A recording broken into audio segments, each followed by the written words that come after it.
பொதுக்காலம் 15ஆம் வாரம், ஜூலை மாதம் 13ஆம் தேதி, ஞாயிற்றுக்கிழமை.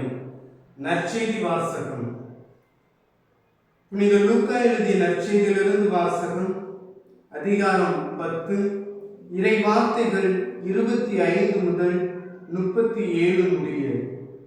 அக்காலத்தில் திருச்சட்ட அறிஞர் ஒருவர் எழுந்து இயேசுவை சோதிக்கும் நோக்குடன், போதகரை, நிலைவாழ்வை உரிமையாக்கிக் கொள்ள நான் என்ன செய்ய வேண்டும் என்று கேட்டார். அதற்கு இயேசு, திருச்சட்ட நூலில் என்ன எழுதியிருக்கிறது, அதில் நீர் என்ன வாசிக்கிறீர் என்று அவரிடம் கேட்டார். அவர் மறுமொழியாக, உன் முழு இதயத்தோடும் முழு உள்ளத்தோடும் முழு ஆற்றலோடும் முழு மனதோடும் உன் கடவுளாகிய ஆண்டவரிடம் அன்பு கூறுவாயாக. உன் மீது நீ அன்பு கூறுவது போல் உனக்கு அடுத்திருப்பவர் மீதும் அன்பு கூறுவாயாக என்று எழுதியுள்ளது என்றார். இயேசு, சரியாய் சொன்னீர், அப்படியே செய்யும், அப்பொழுது வாழ்வீர் என்றார். அவர் தம்மை நேர்மையாளர் என காட்ட விரும்பி, எனக்கு அடுத்திருப்பவர் யார் என்று இயேசுவிடம் கேட்டார். அதற்கு அவர் மறுமொழியாக கூறிய உவமை, ஒருவர் எருசலேமிலிருந்து எரிகோவுக்கு போகும்போது கள்வர் கையில் அகப்பட்டார்.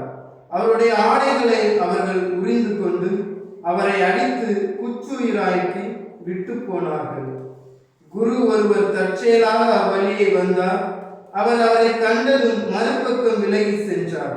அவ்வாறே லேவியர் ஒருவரும் அவ்விடத்திற்கு வந்து அவரை கண்டதும் மறுபக்கமாக விலகி சென்றார். ஆனால் அவ்வழியே பயணம் செய்து கொண்டிருந்த சமாரியர் ஒருவர் அருகில் வந்து அவரை கண்டபோது அவர் மீது பரிவு கொண்டார். அவர் அவரை அணுகி காயங்களில் திராட்சை மதுவும் எண்ணெயும் வார்த்து அவற்றை கட்டி தாம் பயணம் செய்ய விலங்கின் மீது ஏற்றி ஒரு சாவடிக்கு கொண்டு போய் அவரை கவனித்துக் கொண்டார்.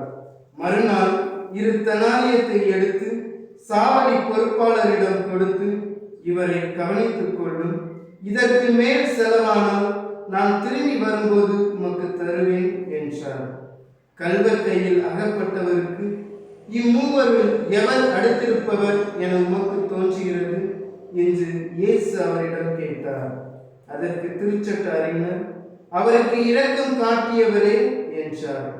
இயேசு, நீரும் போய் அப்படியே செய்யும் என்று கூறினார். ஆண்டவரின் அருள்வாக்கு. கிறிஸ்துவே உமக்கு புகழ்.